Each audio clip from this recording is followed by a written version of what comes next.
This week's episode of our show has been sponsored by the Deck of Many and their amazing Big Bad booklet series. This booklet is a monthly release that includes all the information, lore, imagery, and stat blocks that you need to run an epic boss monster in 5th edition.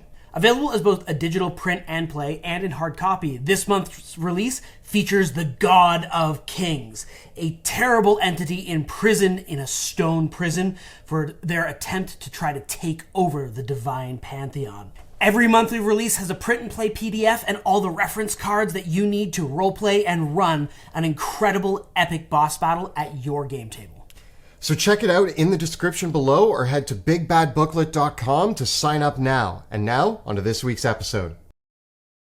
Greetings, my name is Monty Martin. And I'm Kelly McLaughlin. And we are the Dungeon Dudes. Welcome to our channel where we cover everything Dungeons & Dragons, including advice for players and guides for Dungeon Masters. We upload new videos on Tuesdays and Thursdays, so please subscribe to our channel so that you never miss an episode. Today we are talking about 7 super effective spell combinations that your character can use in Dungeons & Dragons 5th edition. These are combinations involving 2 spells, usually one that requires concentration and one that does not, that you can use to gain an advantage in any combat or adventuring situation. The spell combos we're looking at today are pretty simple to pull off and widely available to a lot of different classes and mostly low level. We will be looking at a couple higher level spell combos, but mostly they're going to be able to be cast by anybody who's level 10 or lower. These spell combinations are excellent to use as a player, but they won't give your Dungeon Master too much of a headache. And in fact, DMs, these are some nice tricks to pull over on your players as well.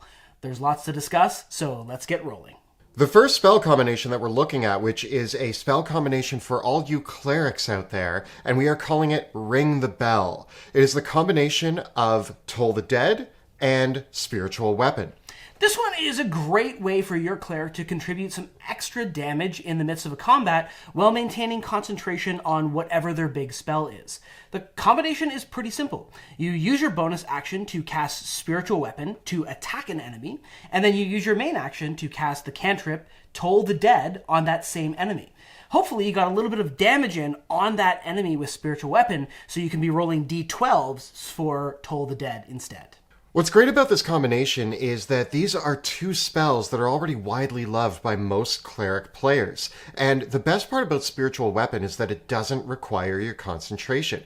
This leaves it open to be paired with something like Bless or Spirit Guardians to amp it up even further. But it's a tried and true concept to bring to the battlefield of combining these 2 spells to amp up the amount of damage that you're doing at the start of combat as a cleric.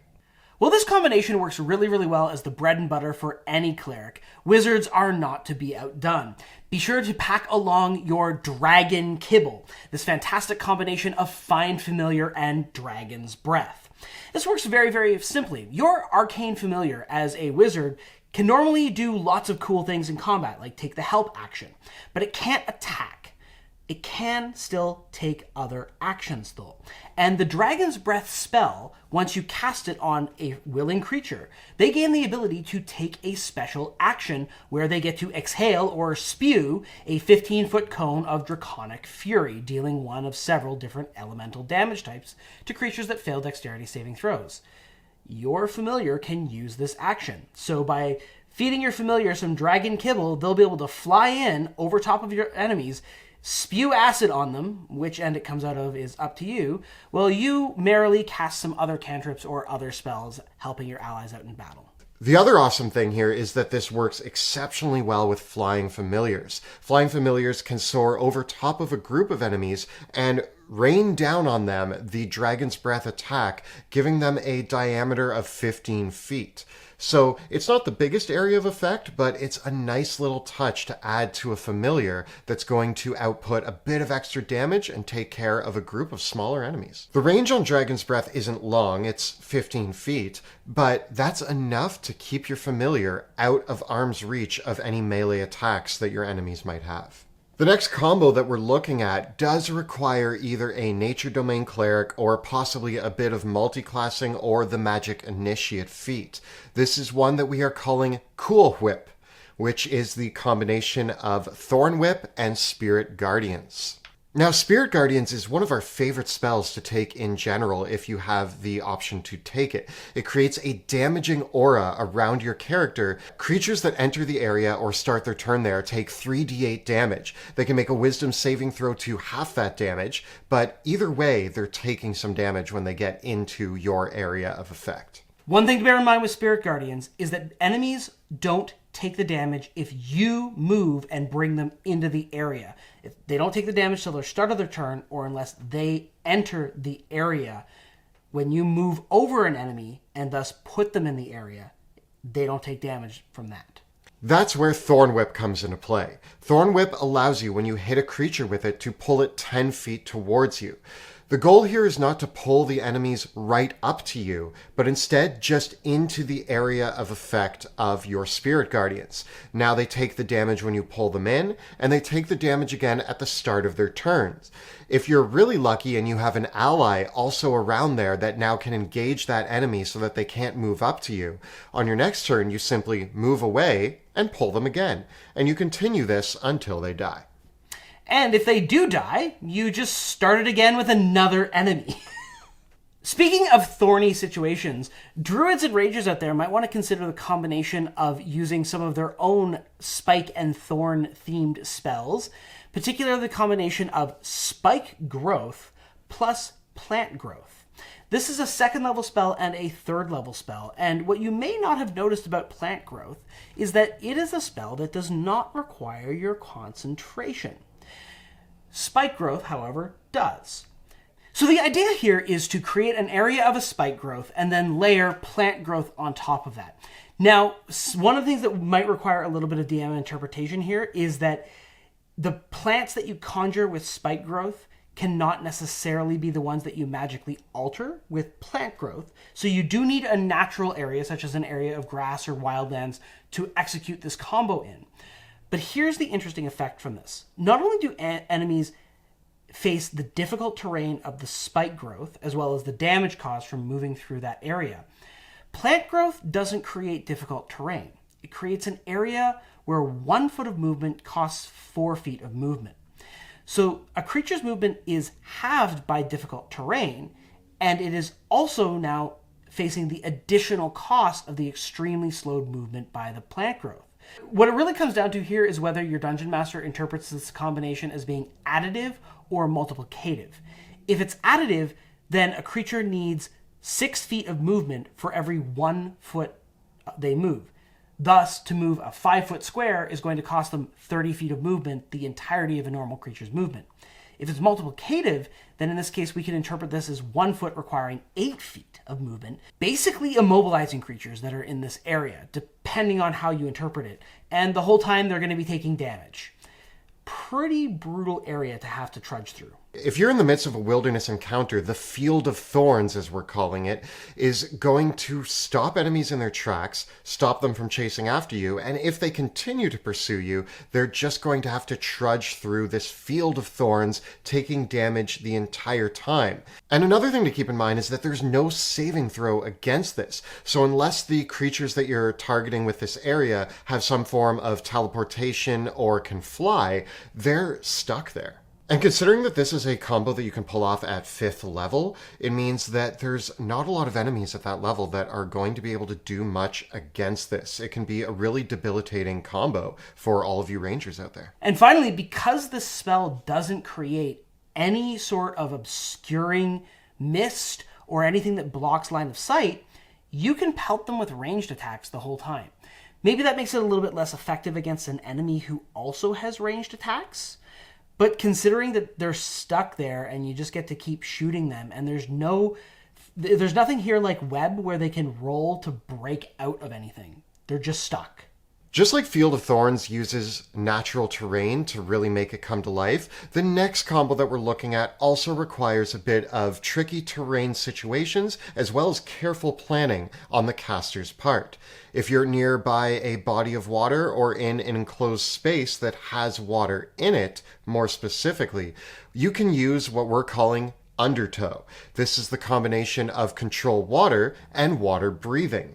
The idea here is that you cast water breathing on you and your party before you engage in combat, and then when the enemies are in the room and there's a pool of water nearby, you cast control water to raise the level of the water, thus submerging the entire room, drowning your victims, and you get to breathe your way to safety. This is a startlingly brutal combination that I inflicted on Kelly and a few of other players in one of our recent Drakkenheim games, where I, as the DM, was using enemies that naturally could breathe underwater in a sewer environment, where simply rose the level of the water, flooding the entire room, and thus the players had to break the concentration on the spellcaster concentrating on control water, otherwise they were going to drown. So if you know that you are going into an aquatic environment or a dungeon that has flooded elements, particularly a sewer dungeon or any sort of underwater environment or just a dungeon in general that has water features to it, you can use the flood feature of control water to raise that water level up magically. And if you've used the ritual water breathing on your party beforehand, and there's no reason not to, the water breathing effect lasts for 24 hours after you finish the ritual, you basically have a game win on your hands right there. The key element to really make this combo work is that you need to have a source of water that is not outdoors. If you're outdoors and you raise the water level, then your enemies are just going to be swimming around and can go to the surface for air. But if you're in an underground environment or somewhere that has a ceiling, it becomes much more dangerous. That said, we've seen control water completely dismantle combat encounters that were happening on boats or on rafts or on bridges. So it's definitely one of those unexpected spells that water tends to be a terrain feature that adds a lot of interesting dynamicism and features in many, many combat encounters, and people don't tend to think about it as something dangerous until the druid busts out control water. So we've introduced some fun combos now for clerics, wizards, and druids, but I think it's time for the bard to take center stage and deliver a face-melting solo. This combination of spells actually takes a couple turns to lay down, but I love it, and to me, the mental image of the bard executing these songs in order kind of strikes my Guitar Hero vibes. The spells in question here are the very low-level spell, Bane, the much higher level, 5th level spell, Synaptic Static, and the bardic standby, Vicious Mockery. And the combo works quite simply. You lay down your opening riffs with Bane, debuffing your enemies so that they have to subtract a d4 roll from their attack rolls and saving throws, and then you hit them with the guitar solo in the form of Synaptic Static, which shatters their minds with psychic damage and also causes another d6 penalty to their attack rolls. And now you hit them while they're down by hitting them with Vicious Mockery for some more psychic damage and disadvantage on their next attack rolls on subsequent rounds. The end result of this is that your enemies will be rolling minus 1d4, minus 1d6 on their attack rolls that they're making with disadvantage.